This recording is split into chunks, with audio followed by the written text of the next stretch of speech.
All that coming up shortly, but first, the remains of as many as 400 people have been found in what is believed to be yet another Islamic State mass grave in northern Iraq. Let's tell you more. Hawija mass grave. The grave is located 30 kilometers south of the town of Hawija in the abandoned US military base of Al-Makara. Hawija was held by the Islamic State. It was taken by the Islamic State in 2014. On October 5th, it was liberated by the Iraqi army. Media reports say most of the bodies were in prison uniforms. Locals claimed the Islamic State used to bring prisoners to the site and execute them.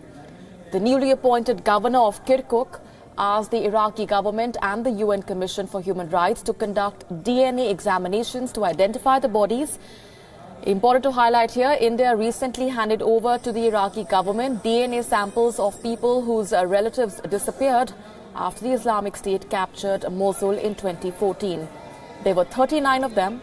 An Indian who was in Mosul at that time has claimed that the Islamic State killed all of them, and he was the only survivor. Let's go straight across now to our international correspondent, Daniele Pagani, who's joining us for more on this. Another mass grave found in Iraq. Daniele, help our viewers understand how significant these developments are. Well, it's significant to put yet another milestone in what hopefully will be the wave of disgust when it comes to what the Islamic State made and the action that perhaps the ICC, the International Criminal Court, will be allowed to take against Islamic State fighters and leaders who are captured alive. 400 bodies. There are eyewitnesses saying that they recall that during the 2.5 years under which Hawija was controlled by the Islamic State used to bring prisoners at these former US airbase to kill them.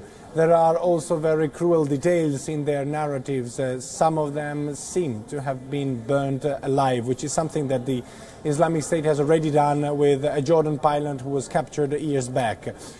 So this is yet another evidence of the human crimes and human rights violation that the Islamic State made, and it seems that it has been a very common practice.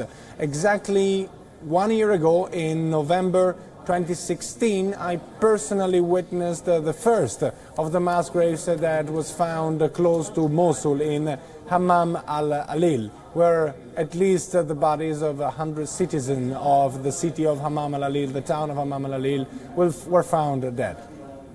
All right, Daniele, also the kind of official statements that have been coming in, any reaction so far that has come in? No, the only reaction is the one from the governor of Kirkuk, who requested the central government of Baghdad and the United Nations Commission for Human Rights to start collecting DNA samples from the victims, from the corpses. These would help many families who lost relatives and members in Iraq to understand if eventually they are here. And these could also help the international community to understand if perhaps the 39 Indian workers who disappeared in Mosul in 2013 could unfortunately be here. Hopefully not, but nothing is said. Absolutely. We're going to leave it there for the moment, Daniele. Appreciate you joining us with all of those inputs.